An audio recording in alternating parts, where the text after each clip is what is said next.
You know what I forgot? Let me see.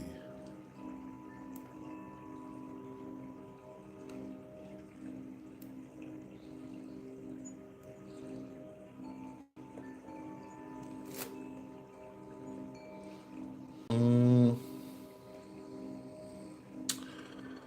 I forgot to put the title.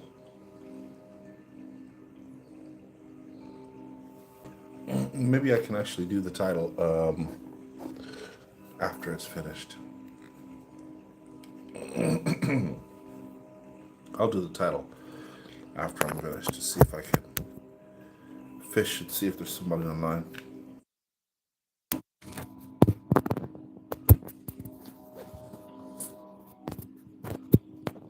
If there's somebody online, we'll have a sit and coffee. Morning coffee talk.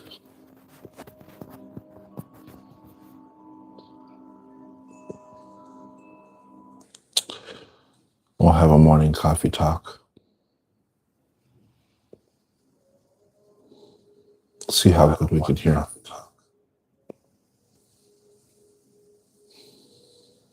See how good we can hear. Ah, perfect.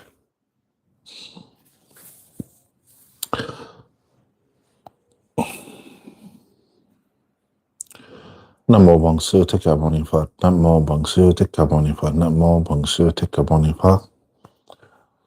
All right, everybody. For those who are even online today, my name is Bante Banya, and or you can call me Jihui Lao Su. It's funny because I have all these different names that I've collected from different countries, and they all mean the same thing. They're just in different languages, yeah. So I've got all these different names from different countries. They all mean the same thing, and I don't know which one I have developed a liking to the most. But it seems that Bante, which means teacher, to be honest with you, it seems to be the one that's sticking the most. I kind of like Jihui. Jihui is such a nice name. It's a Chinese version of Bante, Bante Pena. I really like that one, but it hasn't been sticking lately. so it is what it is. So today's talk is about building a better you, and a concept, building a better you according to the Dharma of Buddhism. I'm a Buddhist monk. I've been a Buddhist monk for 10 years, living in Southeast Asia. And before that, I've had a lot of practice in the Abrahamic faith, Islam and Christianity, which is my real degree. And I've lived in the Middle East for about 18 years. Oh, yeah, maybe 18 years I lived in the Middle East, all over the Middle East and Africa. And with those experiences, it has led me to take refuge in the Dharma, the Buddha, the Dharma, the Sangha. And now also to develop that practice, I have taken the Bodhisattva path of the Mahayana Institute of Understanding. And I'm doing pretty well. At the current moment, I live in Vietnam.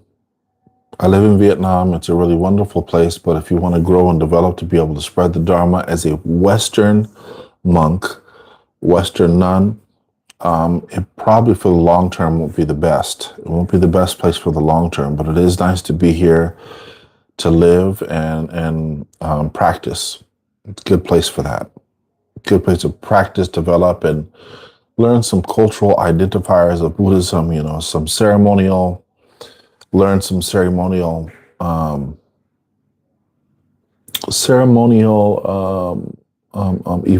practices.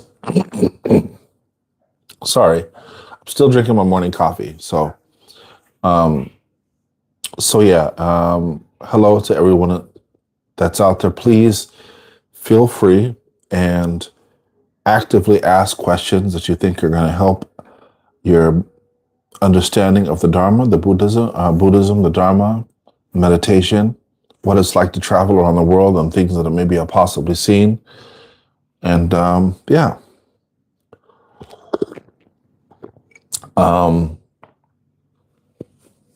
Today's little improv talk, I wanted to just talk about anxiety.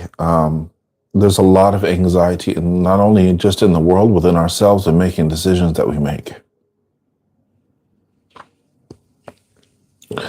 And I have a lot of anxiety because I am going to have to go back to America soon. I'm just going to have to go back to America soon. I can't stay here forever. If I really want to grow in the Dharma, and I want to be able to expand the teachings that I learned through meditation, wholesome living, and just being a vessel of love to spread with others, then I'm going to I have to go to a place that is filled with hate, anger, greed, and delusion. Why? It's because it is the opposite is what attracts each other. It is that balance that attracts each other. Understand, hate never disappears with the accumulation of more hate. Hate disappears by the accumulation of love.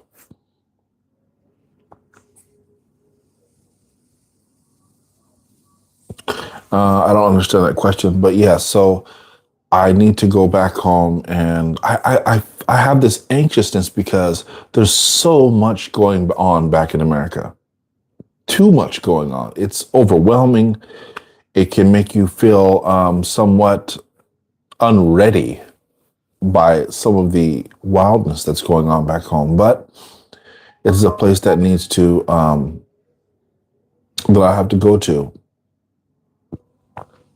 Let's see.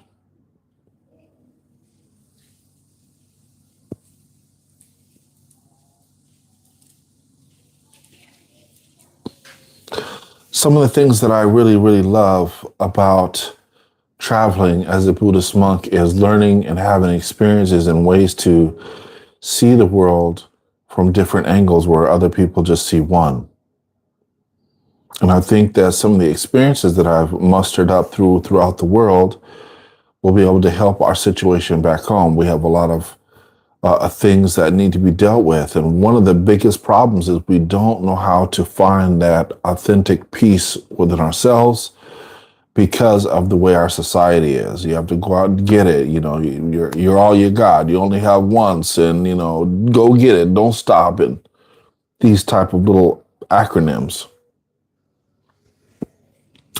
When I start with this mission, Dojo. Sorry, I'm messing your name up.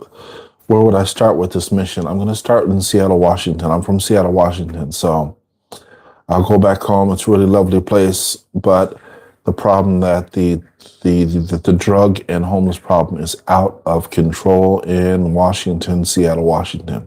Out of control. Drugs and homelessness, out of control. It's just not what it used to be anymore. When I left, and what it is now is just sad. And I hope that such a beautiful place not only for meditation or just being peaceful, hippie atmosphere. This is lovely parks and nature, but now it's dangerous. And we have a lot of these people on the fentanyl and homeless everywhere, and it seems like nobody cares. And the thing is, people are focusing on the product, but not what is producing the problem. And this is the sad part. Nobody just gets on the street and is like, oh, I love drugs, I want to live on the street. They're just focusing on the outcome and what has not brought these people to this situation, which just saddens me. And this is affecting everyone, family members and all. But I do want to give people an alternative view of life. There is another alternative way of living, which is monastic living, which is to be able to travel and kind of be like an earthly nomad. I want to give people an idea that you can have a different way of life. You just have to change your perspective of what you think you need. You have to make a difference between what you want and what you need. What will sustain you and what is extra. What you really want is probably what you don't need. What you need is going to suffice you. And there are things that are blinding your senses to realize your full potential. And a lot of it can be, and mostly can be, your surroundings, the people that you're hanging around with.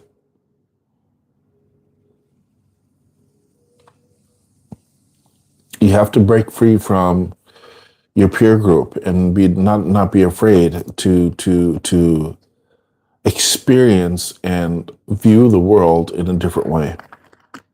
Excuse me, I'm drinking my water.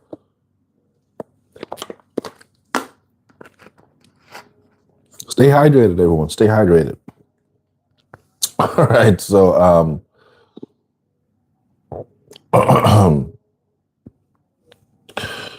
the thing is, you're going to have to give up things, and that terrifies people. That makes people anxious in itself when you're telling them that you have to give up things, because we are a materialistic society. We are a society that is hell-bent on getting more and thinking that the more that we have, the more value we have to ourselves. The more shoes that you have, the more clothes that you have, the more money you have, the more value you have in materialistic objects. But they don't say the more wisdom, not knowledge. I said wisdom. There's a difference between the two. The more wisdom that you have will sustain you. The more that you know how to apply wisdom in certain situations that are difficult, that is going to suffice you.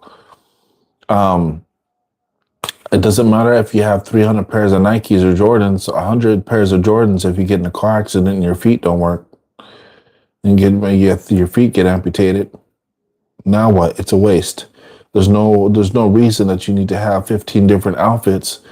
15 different outfits if, for example, I don't know, you have 15 different outfits and shirts and clothes and this and that. If later on you decide that, I don't even know how to put that into an example, but I'm just saying that these things are impermanent. All these materialistic items that you have are impermanent. You never know. It happens to us all the day. You get 15 different outfits, and all of a sudden you increase your weight, eating too many hamburgers and fried chicken hamburgers and pizza, and your body just blows up. Now the outfits don't even fit anymore like they used to. Okay, you got all these. You spent your life doing all the stuff and realize that change is inevitable. You're going to have to change.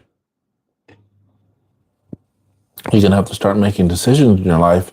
What is going to be better for your long-term longevity and your long-term happiness? Long-term happiness. What is long-term happiness? Long-term happiness is not something that is going to leave you just because a person, place, or thing has changed. Long-term happiness means you have a level of contentness in your heart.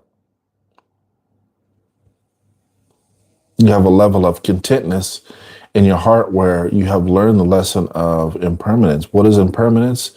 Impermanence means things that are going to change, erode, or transform throughout the ages. And you know, the things that we're told in America, they're not working anymore, man. You just work hard, you're going to get everything. No, you can work hard and you're going to die. Work hard for nothing. You already see it right now inside the papers. You see it inside the society that America is very, very ephemeral. It's a fleeting thing. The American dream is ephemeral. That's not really real. And there has to be another way. We've never really tried love for each other. We never tried to slow down. The world is going 500 miles per hour, then you should be doing the opposite. The world is full of hate, greed, and anger, then you should be filled with love, compassion, and open-heartedness. It doesn't mean people don't take accountability for the things that they do. And it doesn't mean you hold people accountability or you don't. It doesn't mean that you hold boundaries for your love, compassion, and your open-heartedness. It doesn't mean you become boo-boo the fool. It doesn't mean you become an idiot. It means that there is a thing called tough love. And we know that. There is a thing called tough love. But it doesn't mean I hate you because I hold you accountable for what I see from your behavior. Okay. Now, I'm not just talking like this is a huge philosophy. This can also be discovered within the Buddhist texts. This can also be held within the Dharma and the Buddhist text many times that there's been situations where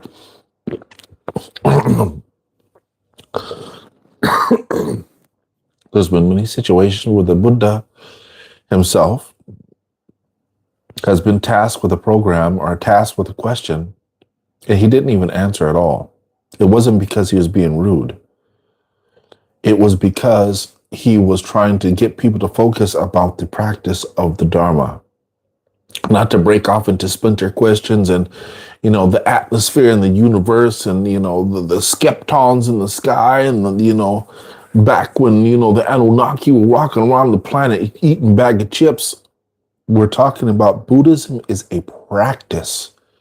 It is not a religious dogma where you just sit and fight and argue. It is a practice to help you develop how to calm yourself so you be the walking light. Not electricity that zaps everybody that you come in contact with. You're supposed to be the warm light just by your presence.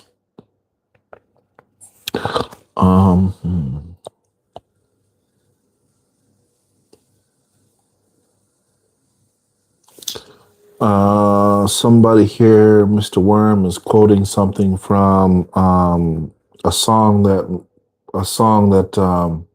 very famous song from Take Six, which is a really good song, to be honest with you. I love that song.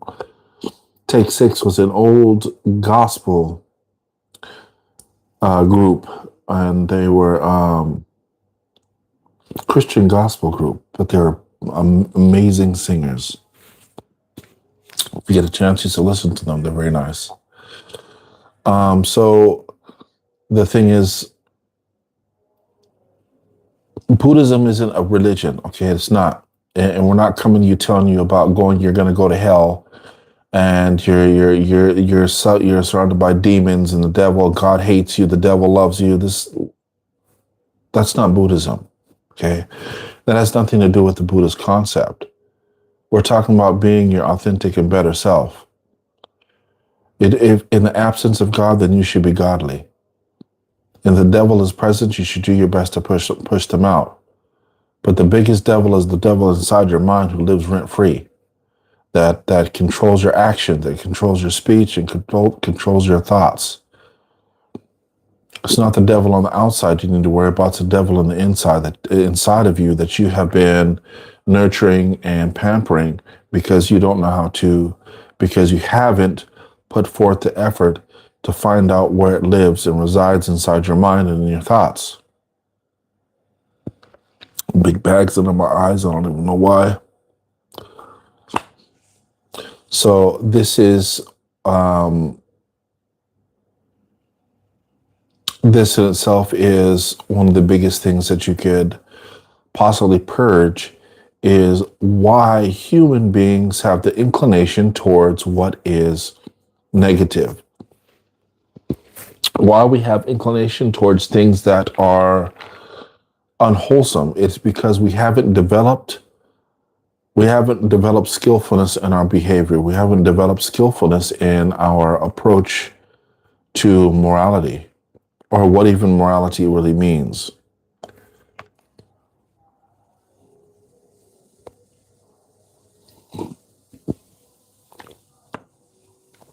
Oh, the coffee is pretty yummy, I'll tell you that, sure.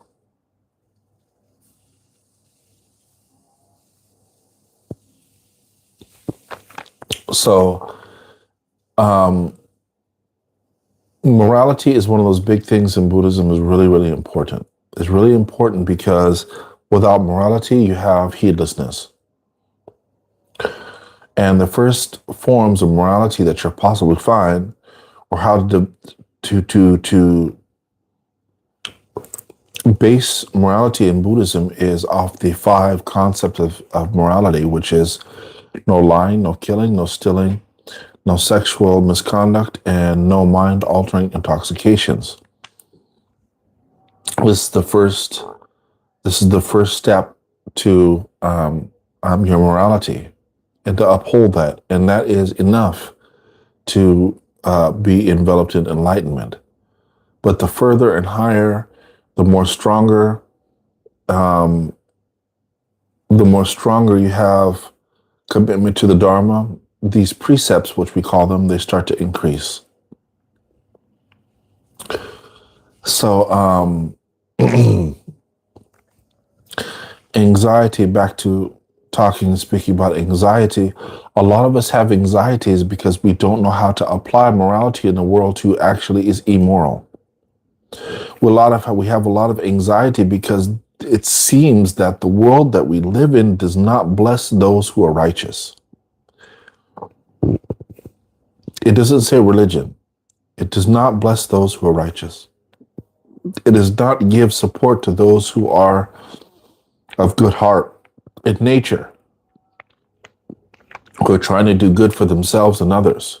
It doesn't support you unless you have a lot of money, unless you have the right family, unless you have the right connection, unless you have the right funding. And this is what tires us out. It's like, you can't win at anything except for which is debauchery in nature, which is chaotic in nature. That's so frustrating.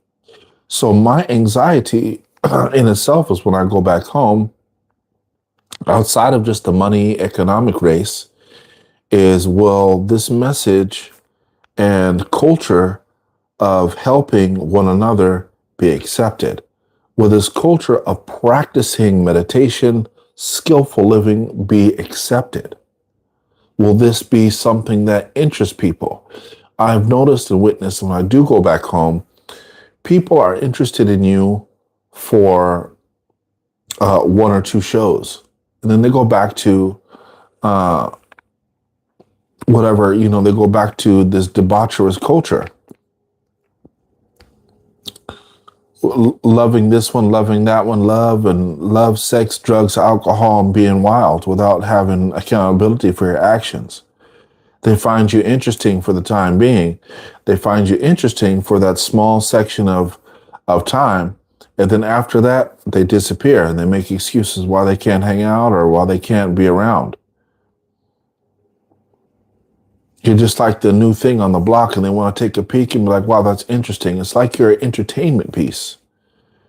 And this is the thing that's kind of makes me nervous, because this is not an entertainment piece. This is a full-blown lifestyle with a whole organized way of how to reach levels of height within your life. It doesn't mean no one's not welcome. You're always welcome to come, and I'll always welcome you always. But it just makes me nervous because I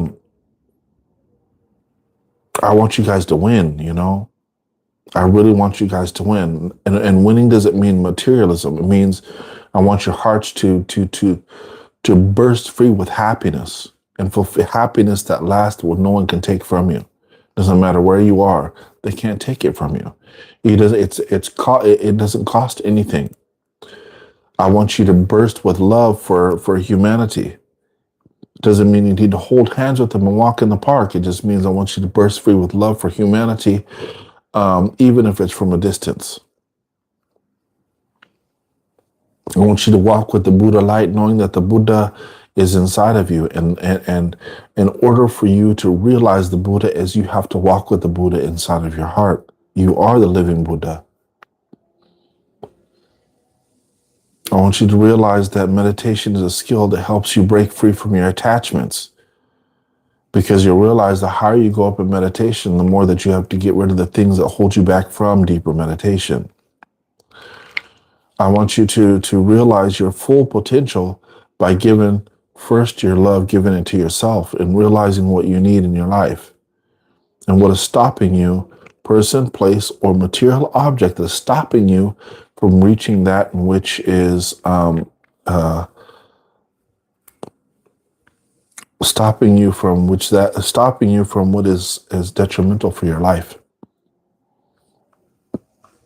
It's nice being able to travel the world and see all these things, try different food, meet different people, but I'm going to have to grow, and I hope that I have an audience back home that is willing to come together to support wholesome living, support skillfulness, community outreach, helping each other become better at being better. With that being said, I'm going to go ahead and take my rest, drink the rest of my coffee, and open the window because the incense smoke is a little bit too smoky. Smoky in here. I lit this incense, bro, and it's hella smoky. Oh my gosh. Dude, hold on. Let me see if you can see it. So I got this incense, and it's just smoking away, and my whole room is just filled with smoke.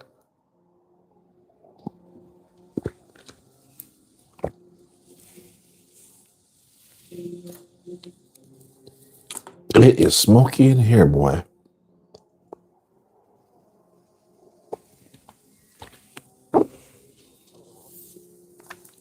So yeah.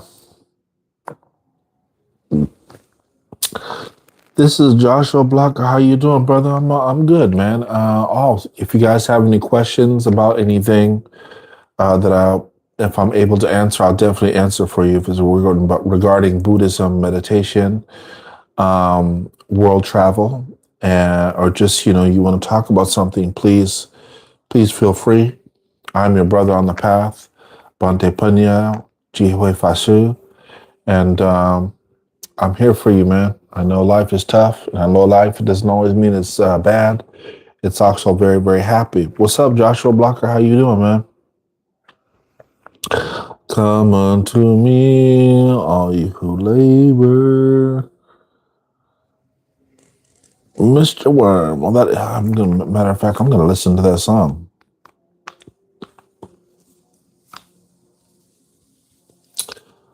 Someone asked Brother Mustafa, salam, Brother Mustafa, salam. How do you handle toxic family members or a mother? That's pretty specific. That's pretty specific. Toxic family members. Brother Mustafa, I am from America, but I travel the world a lot. Brother Mustafa, that's a really nice name, Mustafa. How do you handle toxic family members or a mother? It's very difficult, and I can't answer exactly because that's very specific. That's a very specific, situation. But how I dealt with my toxic family members was distance.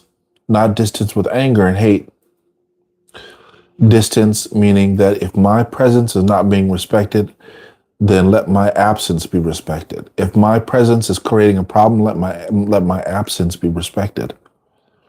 And I had to take myself away from them so they could realize that I was important for them to miss. That's what I did. I'm not saying you should, but that's just a way. If you're not there, people remember you in goodness. Oh, some people are like that. When you're not there, the only thing they remember is good. But when you're present, all they do is remember bad. Some people are like that. Or some people, they just don't want you to be there because you're a light that they want to dim. You are a light. You remind them of their failures, and they don't want you to succeed because they didn't succeed in their lives. All types of different scenarios. You might even be the problem. But you never know. Let's see here. Mustafa, Turkey. 3 America, 2. He's from Turkey. Gardash. Salam Gardash. Mustafa Kazmaz. Salam Gardash. Nice for you to be here today. I hope you're having a good day, man. Hope you're having a good day, Mustafa.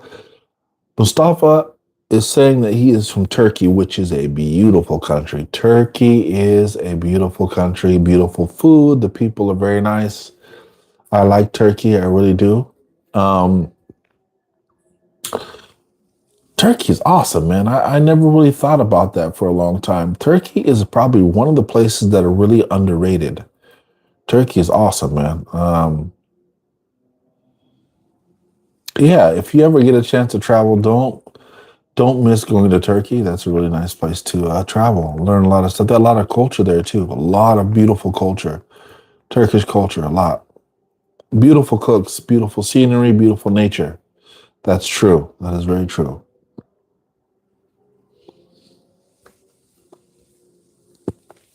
Thank you, brother Turkey. Brother Mustafa, thank you.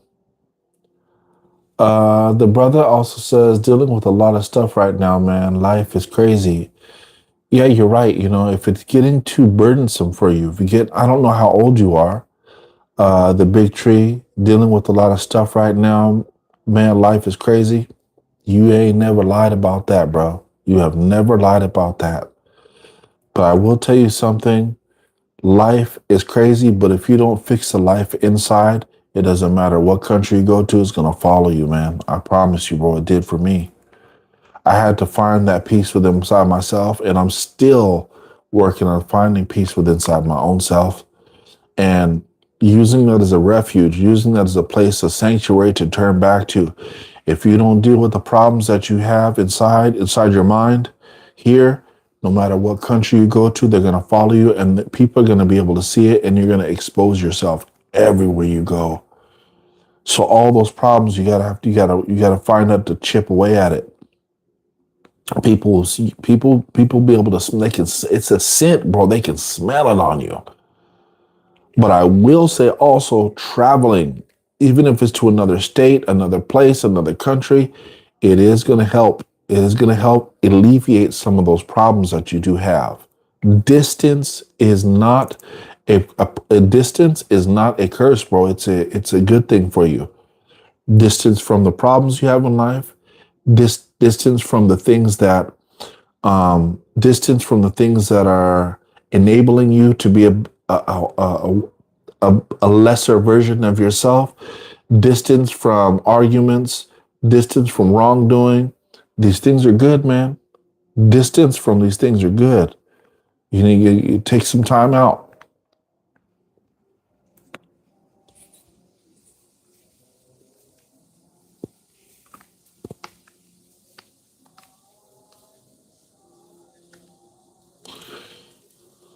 Oh, my brother said here, what about a family member or a wife that's toxic after 18 years of marriage? I mean, 18 years, and if you've been together for 18 years and it's been toxic for 18 years, I mean, you might be used to you might be used to it now, you know.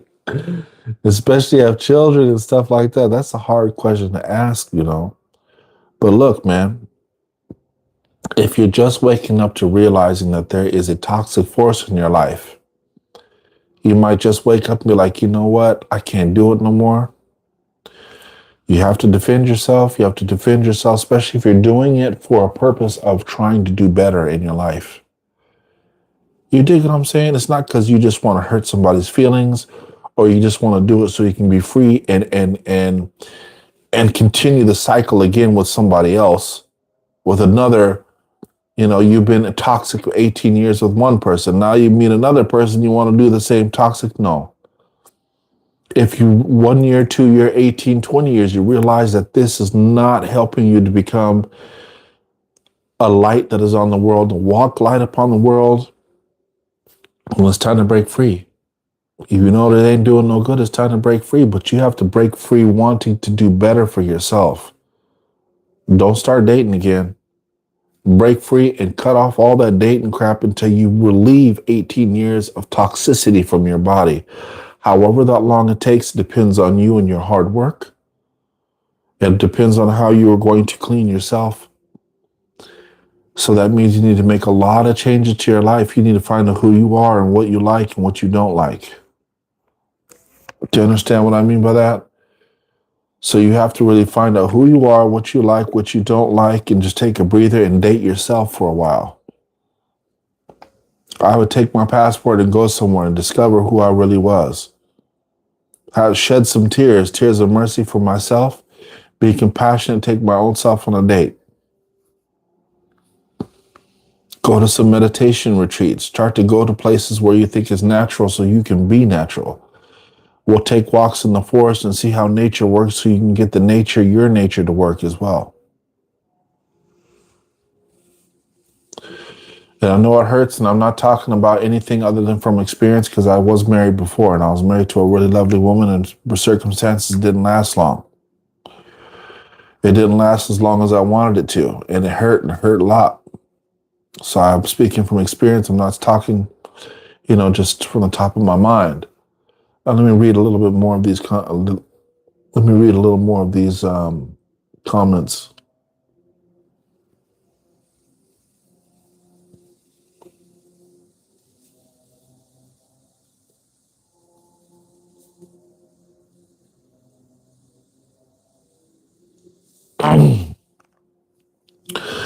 Yeah, you're right. The brother's saying it does hurt, and you haven't been thinking about yourself too much. You don't because you're so wrapped up in the other person's emotions, and a lot of us are wrapped up in thinking that we're responsible for somebody else's baggage. We're responsible for our partner's emotions.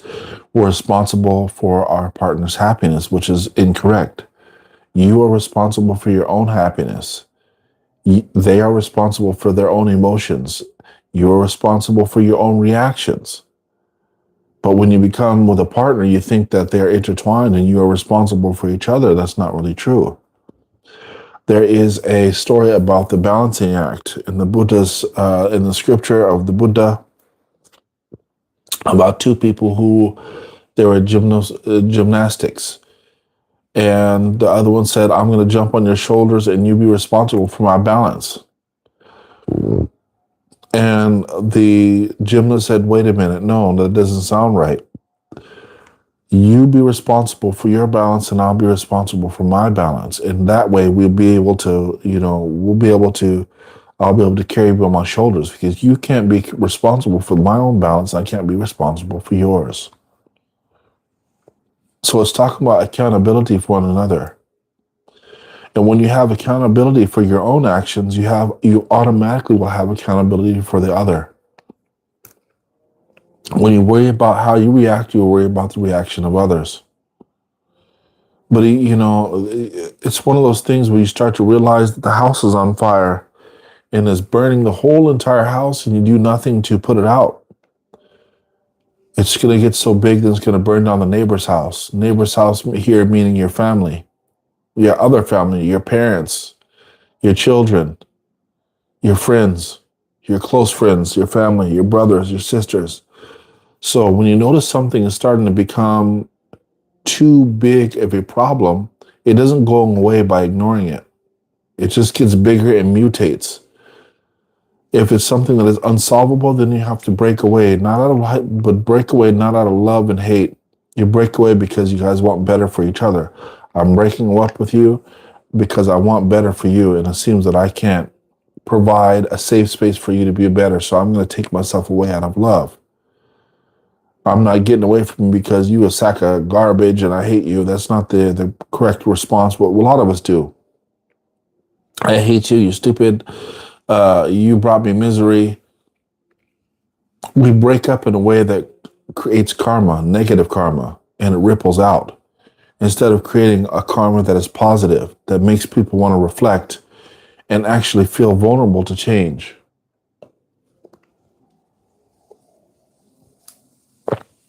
I know it's difficult, but if you notice something that's not working, cut it off, man. Cut it off and start yourself new. You're not responsible. You're not responsible for somebody's opinion of what they think you should or should not change yourself. You can do that. You're allowed to do that, and nobody should pressure you. You're allowed to change religions. You're allowed to change your perception. You're allowed to change your view. Let's see what else the brother has said.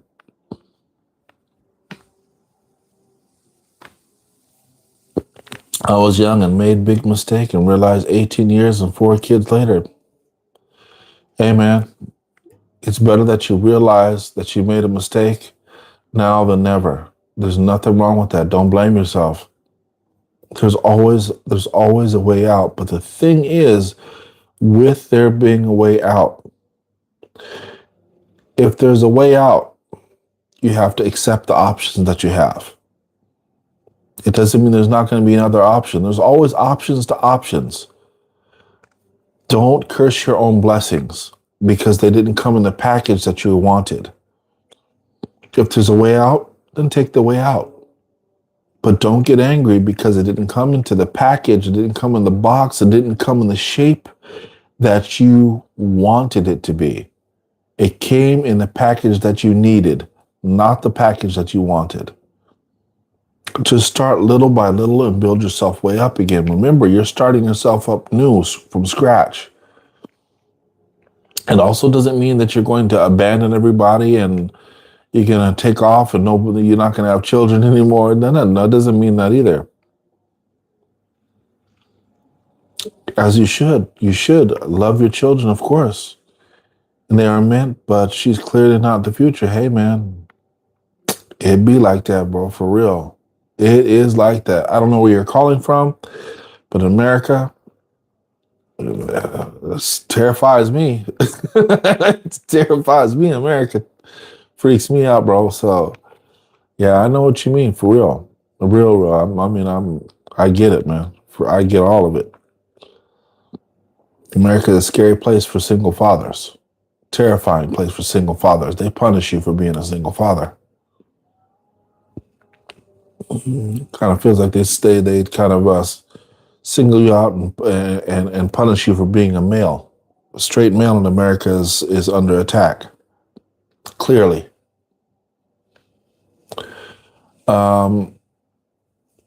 If you can do your best, make a way for yourself, reinvent yourself.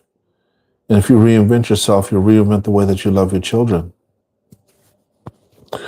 You just have to see, if this is something that's going to be beneficial for yourself, for your growth, and what's your purpose. What is your purpose of taking these steps? Marriage counseling, if that doesn't work, go to some marriage counseling. If that doesn't work, you know what you got to do, man. It's just time. But I wish you the best and hope that whatever I said, which is if it's rooted in wisdom, then hopefully it will permeate and help you motivate. But if it is something that's not beneficial for your practice, just ignore it. Me too. You say you're scared, but you know it's going to be for the better. Me too. I'm scared to go back to America, but I know it's for the better. I won't be able to move unless I go back to America. You know what I'm saying? I'm scared to go back because it's so wild and crazy. But if I don't go back, I'm not going to be able to grow. And I'm just sitting here stuck in Vietnam doing nothing, hitting the glass ceiling every day, wishing and wondering what it would have been like if I would have put more effort into myself.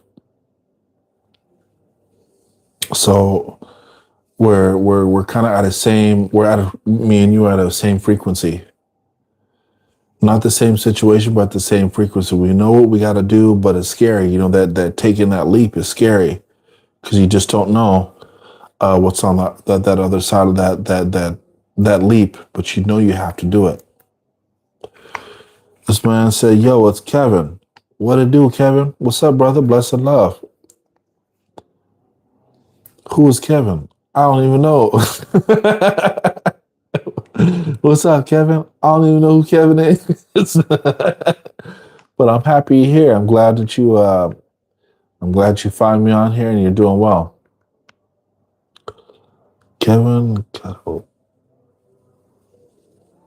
I can't see the picture online, so I can't really see the picture. The brother said his name is Kevin.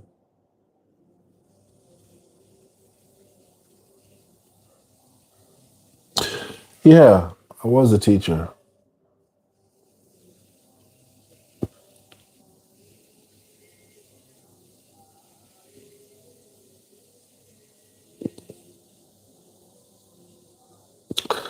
Brother Kevin.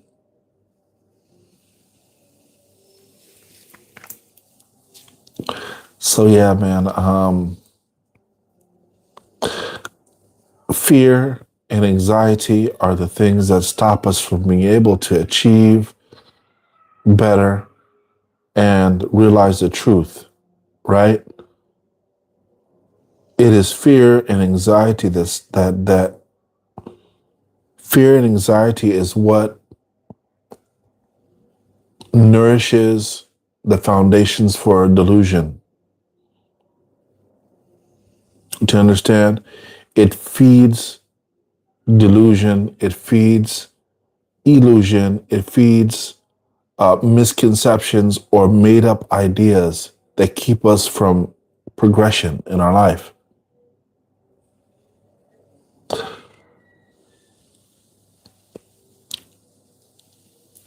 I lived in Thailand with my son.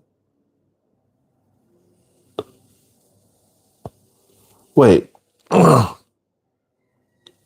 you the brother, black brother I used to talk to, married in Thailand?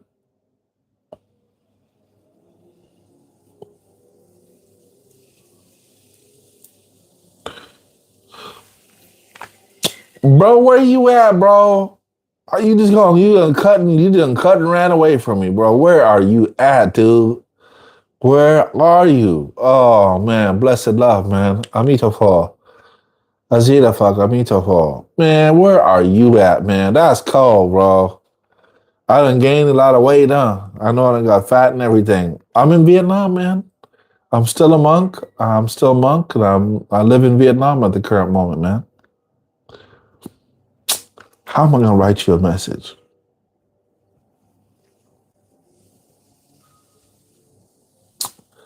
How do I write you a message?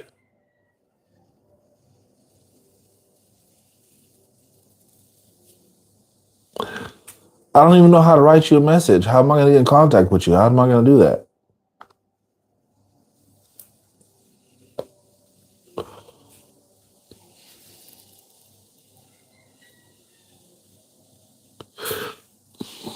I'm supposed to be coming to California soon. I think maybe next month. I'm supposed to be coming to San Diego. Yeah, I'm supposed to be coming to San Diego in the Bay Area. I gotta talk to you, man, ASAP. ASAP Rocky, I gotta talk to you. I need some positive reinforcements about going back home. I'm anxious, I got these anxieties, man. Anxieties about going back to the States, man. Yeah, blessed love. I was trying to go a little more viral, not viral, but trying to increase my presence on YouTube. Fat is happiness. I wish that was the truth. I'm happy and fat. That is true. Yo, Big Tree, man. I appreciate you coming on here, man. I really, really do. The divine, the Buddha, the Dharma protect you and make you uh, put you in a situation where you choose the best to develop yourself and move closer to enlightenment, man. What you have is a real feeling, and I feel you on that. Reach out to me anytime, bro, for real. Blessed love, man. Amitofo, Amitofo. Blessed love, man. Have a good night, man. Have a good night.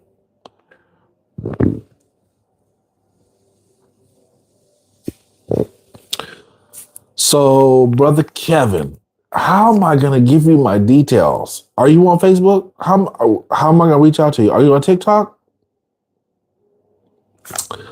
How do I?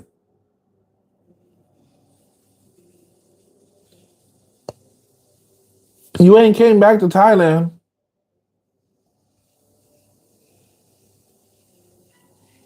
How am I gonna?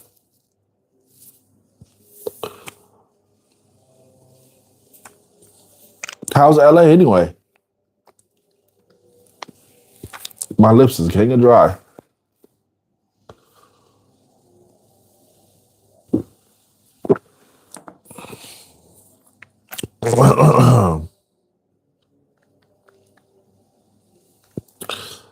So,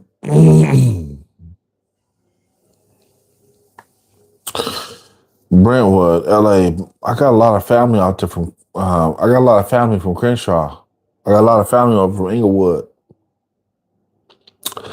But that place is real hard to spread love and kindness out there, man. They ain't really trying to hear no love and kindness out there. Inglewood is hard to be spreading love and kindness out there. That's a rough neighborhood. You know what I'm saying? That's a little different. That's not Seattle. So your love and kindness comes in multiple. Your love and kindness has to come in a certain color coordinated love and kindness. You gotta have the right colors to be out there with your loving kindness.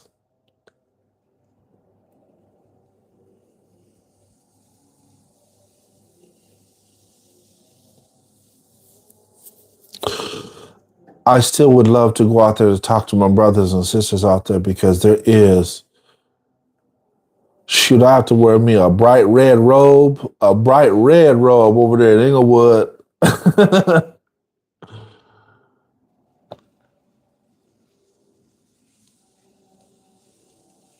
Luckily, I got all types of colors, so we're good.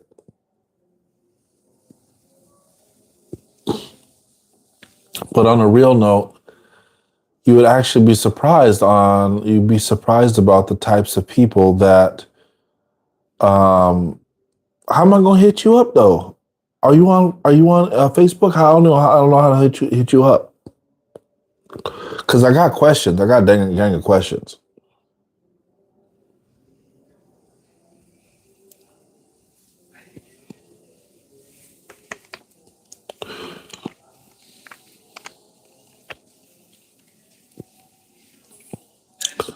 I have to find a way because I know if I go back to America, just being a monk itself does not take care of the bills. Gonna have to find some type of part-time job or something like that. Uber or something. Do something because it's America, man. You can't really just sit inside the temple. That doesn't really work like that. You have to actually engage in society, make yourself some living, or people just don't want to hear you. But my first and my passion is to help people try to learn how to live outside of the US and become a global citizen. So they have global understandings of how to deal with the problems that we have in America, where we're just blowing up on people, shooting, killing, fighting, beating up old people, beating up young people, beating up everybody. Vietnam is a lovely place, but it's nice, but it's just like Thailand and Southeast Asia. No growth. It's a good place to have to relax and calm down. It's a good place to calm down and think about what you want to do with your life. But you can't grow here. It's not like you can open multiple businesses and shops and you just live a prosperous life. You can't really get like that. And if you did have that, it takes a lot of money to do like that, and so it's still Southeast Asia where you can work and make a little bit of money, or if you have money saved up, if you're a digital nomad, it's nice to be a digital nomad for a while, and just kind of not be worried about things. But that's still not security, So it's not a place if you want a long-term security. Um, Unless you want to do the marriage route. I want to get married, and then you guys can. That might work for you. If you want to get married, and that does work for a lot of us. You get married and find yourself, get some property, and kind of just hang out the rest of your life. But for some of us who are a little more goal driven, independent, and don't want to be married and goal driven, it's hard because there's no ties for you to stay there. There's no ties for you to actually be in the country. You're not a national, and you can't really open up a business without a partner. And partners always get greedy. They want to take your idea and change it into theirs, and then kick you out later on, which nobody likes to talk about, which is real. You have your idea and you have your way that you want to be run, and they get jealous and they want to show how bossy they are, and short man complex, and you know, they want to take your business and turn it into a karaoke bar, and you don't want to have to deal with that. You'll find out real quick in Southeast Asia how there's no laws that support you. I don't do my morning lives because I'm at a different temple now. I would like to.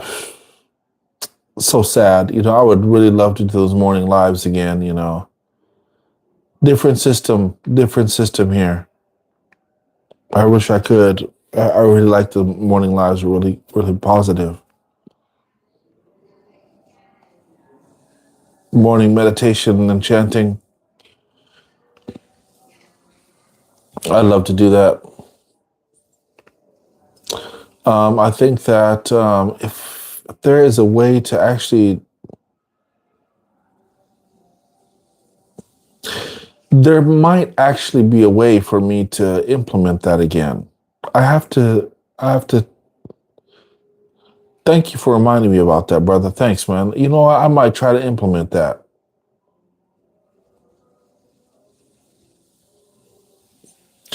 I might try to implement that, man. Let me see if I can move some stuff around and see if I could actually get that to be get that a thing, get that to be a thing again.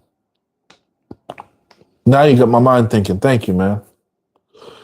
Brother Kev, that's what's up, man. You got me thinking about something. Thank you. That might work.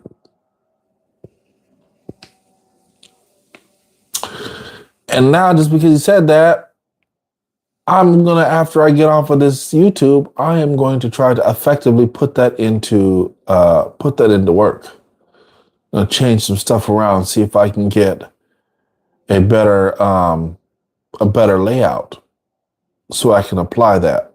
Thank you, man. Oh yeah, brother Kevin, you're right about. There's a lot of people in the states who are they claim this enlightenment or living this bougie lifestyle, but they're not real serious about it, man. And they're faking the funk, and I see it. I try to take what's good from some of the things that they say. And I try to take what's good from what they say and leave all the other BS alone. You know, have nothing to do with it. It always surprises me, you know, how, but the thing is, they always have tons and tons of followers. They have tons and tons of followers because they manipulate you because of your ignorance of what morality means, your ignorance of what it means to give up the self, to actually give up this idea of a self. They come on there with crisp hair, you know what I'm saying, nice hair, the shirt undone, a little bit of chest hair showing, and, you know, they come on there like Slick Rick, and they have a real smooth way to talk about spirituality. But if you're one who practices, you hear it right off the top, you can hear it. Oh, yeah, love is truth, and the truth is love. And I'm like, no, it's not. That's the first thing you said. The first thing opened his mouth. Oh, we all know, believe that, you know, love is truth and truth is love. And I'm just like, no, that's not. The truth is truth, and love is a feeling. It's an emotion. And love is an emotion that you get in response to hate. Truth is not a feeling. Truth is independent of a feeling. Truth is just truth. That's it. Love is dependent on what it comes in contact with.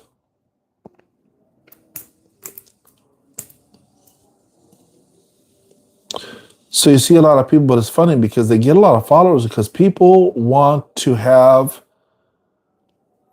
want to have both foot on both paths. They want to seem spiritual, but they want to also be ratchet. That doesn't make any sense. I want to be able to meditate, and I still want to cuss a ninja out. What would you want to do that for? Meditation isn't so you just feel good. Meditation and living a wholesome life isn't so you can feel good and feel better than somebody else, so you can feel like a Karen. All you're doing is helping yourself become a male or female Karen. Meditation and wholesome living is supposed to have you reject the ways of a self to make you feel that you are better than somebody else.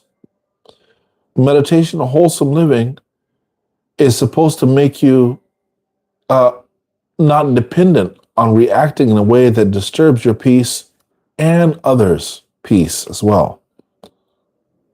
Be the light you want to be in the world, even if there's dark clouds in the sky, right?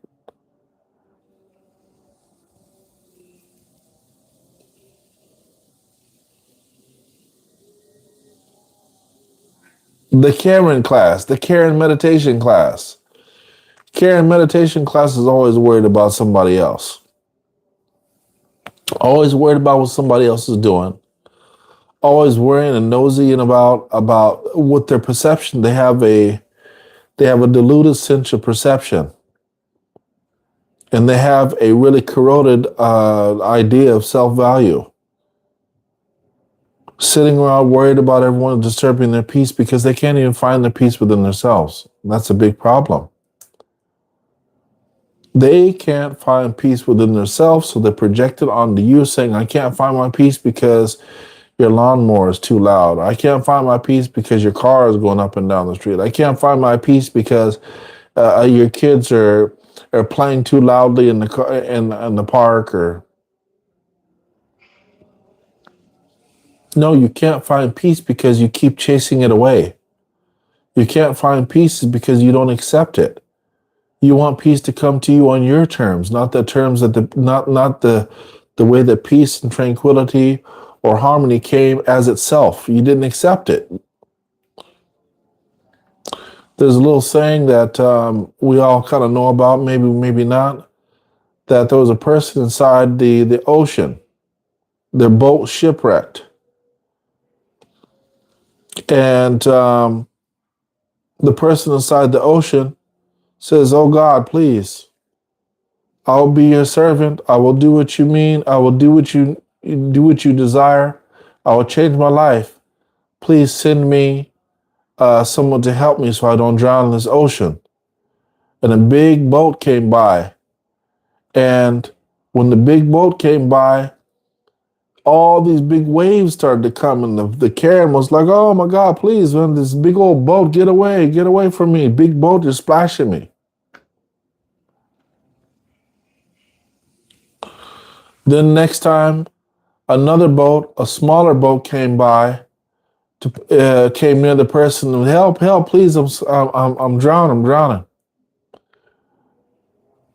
So when the boat came near, there was more waves coming, but not as big as the other ones. They thought, oh man, get away. The waves are drowning me. And they came close to the boat, and the boat had a bunch of people on it that they didn't like. I'm like, no, get away from me. You people are horrible. God hates you. Nah, please don't send me in this boat. And the next boat came, and a similar circumstances happened. And then the Karen drowned inside the ocean. And she sat in front of God, and God was like, yes, my servant. He said, oh God, I prayed for you. I depended on you and help you to help me get out of this drowning ocean. And God looked at the lady. She said, I sent you 3 boats, all different sizes, to come help you, to take you out of the water. And every time I sent you a boat to take you out of the water, a rescue boat, you pushed them all away. So the problem was you drowned yourself. You killed yourself because every time I sent you help, you pushed it away. These are the same thing like the Karens. Same thing like the Karens, because they want things the way that they want them to be, not how they are. They want the world to be the way that they have it inside their head, but they don't accept reality for the way it is. They have a perception with reality. It's a big problem. We call that in Buddhism aversion, not accepting things for the way they are, or not wanting things to be the way that they are. Not accepting things for the way they are, or not accepting the world as it is.